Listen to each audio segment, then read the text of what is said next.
teman-teman fokus sebentar. Allah meminta kita sebagai seorang muslim untuk mengatur waktu-waktu yang Allah sediakan bagi kita beraktivitas sesuai dengan kegiatan yang telah kita pilih. Bahasa singkatnya, jadi muslim itu pasti teratur. Jangan sampai ada waktu-waktu yang kita lalui tanpa perencanaan yang terukur. Ya, minimal dibagi itu setahun. Dalam setahun ada 12 bulan kita bagi.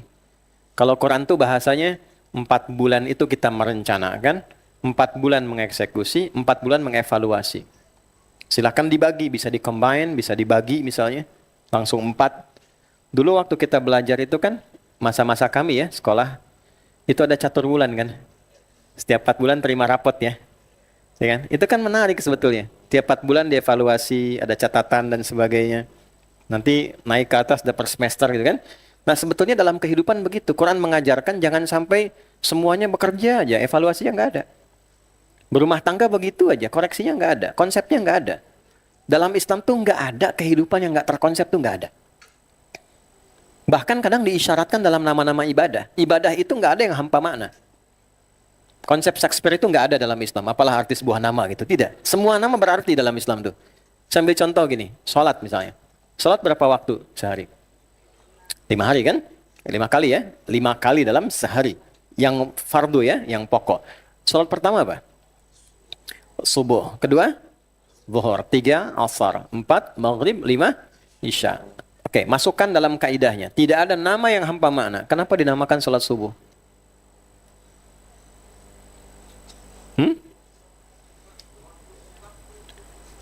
Ya, waktunya. Baik. Nanti kita uji itu ya. Kita uji. Subuh itu asalnya seakar dengan kata asbah. Artinya, dasarnya itu artinya dalam bahasa Arab, sesuatu yang sudah siap dengan rencana. Gak pakai oh. Sesuatu yang sudah siap dengan rencana. Sesuatu yang terukur. Ya, itu subuh tuh. Apa dalilnya? Dari Quran. Ada, nggak bisa bilang pokoknya ada, nggak bisa, ada dalilnya. Ya. Quran surah 81 ayat 18. Was-subhi idza tanaffas. Dan aku bersumpah demi waktu subuh itu idza tanaffas. Ya, apabila bersamaan dengan subuh itu tiba, tanaffas. Awal waktu itu terukur, dimulai, aktivitas diawali. Anda bayangkan, alam aja tertata, waktunya subuh begini. Tumbuhan mengeluarkan oksigen, ya kan? Nanti malamnya baru kemudian karbon dioksida. Subuh itu semua bergerak, tertata aktivitasnya. Jadi makhluk yang tidak dihisab saja punya perencanaan yang terukur. Masa kita makhluk yang dihisab tidak terukur rencananya? Jadi nggak ada orang Islam tuh bangun dari subuh sudah punya rencana. Jam 7 mau di mana, jam 8 kerjakan apa, jam 9 melakukan apa. Jadi jangan sampai nanti jam 9 bagaimana? Gimana nanti aja. Nanti bagaimana? Baru kemudian sampai siang. Siangnya disebut apa? Zuhur, salatnya ingat. Padahal siang itu bahasa Arabnya bukan zuhur. Siang itu nahar. Itu yang tadi saya katakan diuji itu. Ya kan? Siang itu apa? Nahar. Naharu kas'id. Zuhur itu bukan siang. Zuhur itu jelas. Terang. Kalau kita ngaji di tajwid itu ada izhar. Dibacanya jelas, terang. Tidak berdengung. Man amana. Man amana. Bukan. Man. Jelas. Kenapa disebut zuhur?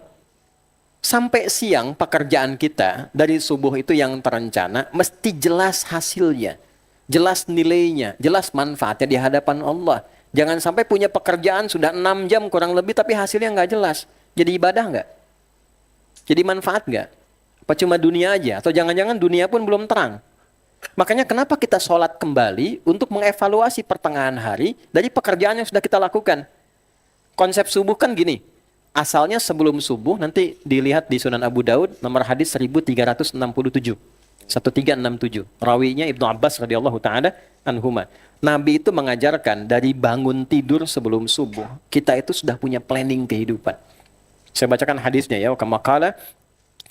Perhatikan kalimatnya. Kana Nabiyyu sallallahu alaihi wasallam. Kata Ibnu Abbas, adalah kebiasaan Nabi sallallahu alaihi wasallam. Idza staiqadha min naumihi, jika beliau bangun dalam tidurnya.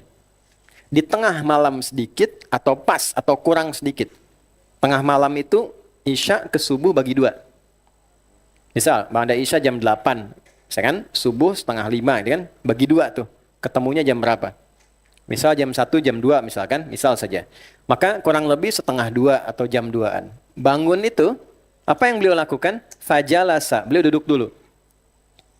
Mengalirkan dulu aliran darahnya dengan tenang, baik, ya. Yang mengajar di TPQ, yang di TK atau anak-anak, tolong diluruskan ya liriknya.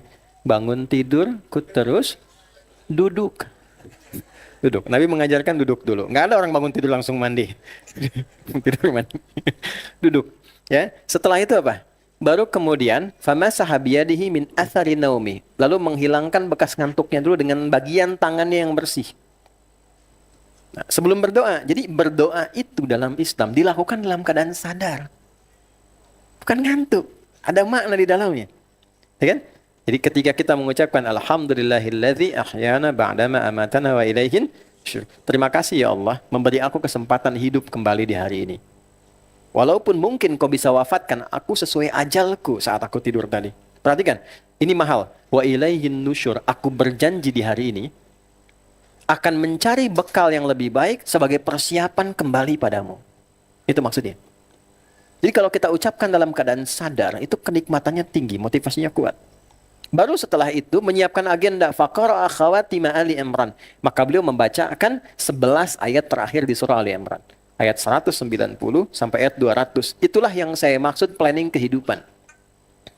Inna fi khalqis samawati wal ardi wa ikhtilafil laili wan nahari la ayatil liulil.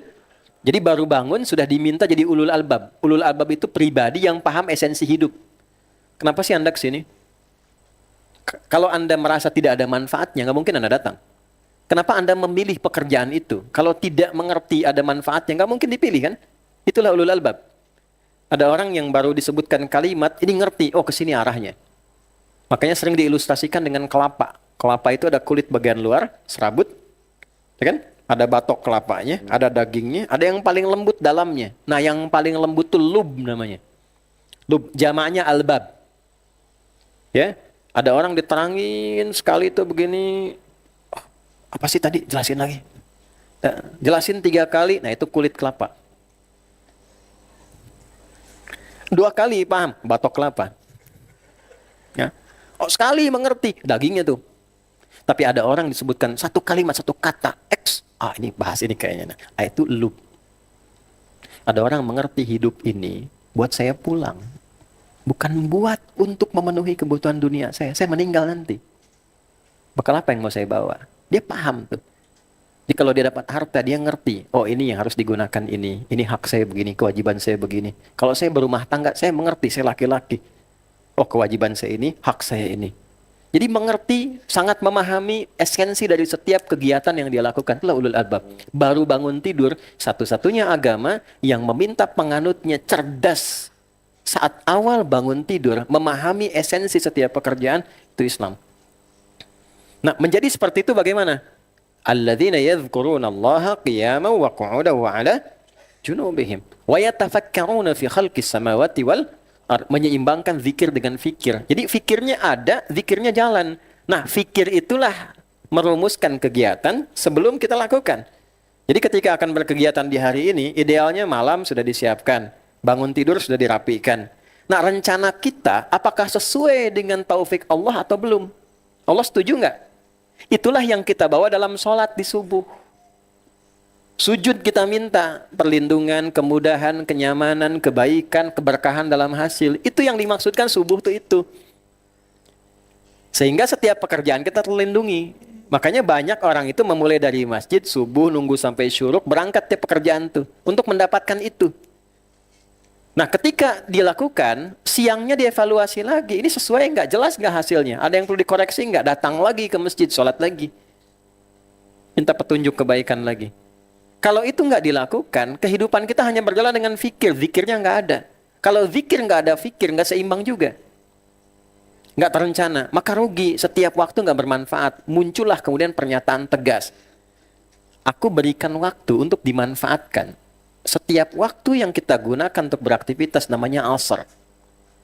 Maka muncullah waktu ketiga disebut asar namanya. Asar itu bukan sore. Sore itu masa namanya. Selamat sore, masa al-khair. Asrnya bukan sore. Asr itu artinya waktu yang diberikan untuk diisi dengan beraktivitas. Setiap momentum yang kita gunakan untuk beraktivitas namanya asr. Bahasa Arabnya, al-waqtul ladzi yu'asiruna fahuwa asrun. Bahasa Arab itu. Maka siapapun yang tidak memanfaatkan itu untuk kebaikan yang tidak terencana, kan? Atau kebaikan yang tidak disiapkan, itu rugi dia. Maka turunlah surah 103 dengan namanya langsung. Wal 'asr. Aku bersumpah demi setiap waktu yang aku berikan agar digunakan untuk merencanakan dan mengeksekusi kebaikan. Innal insana, sungguh manusia yang sibuk itu. Insan itu manusia ya, dengan makna totalitas aktivitasnya. Dari bangun tidur sampai tidur lagi menjalani kehidupan insan namanya. Kalau kecenderungan sifatnya yang fitrahnya baik disebut ins. Ins itu artinya tampak, lembut, baik.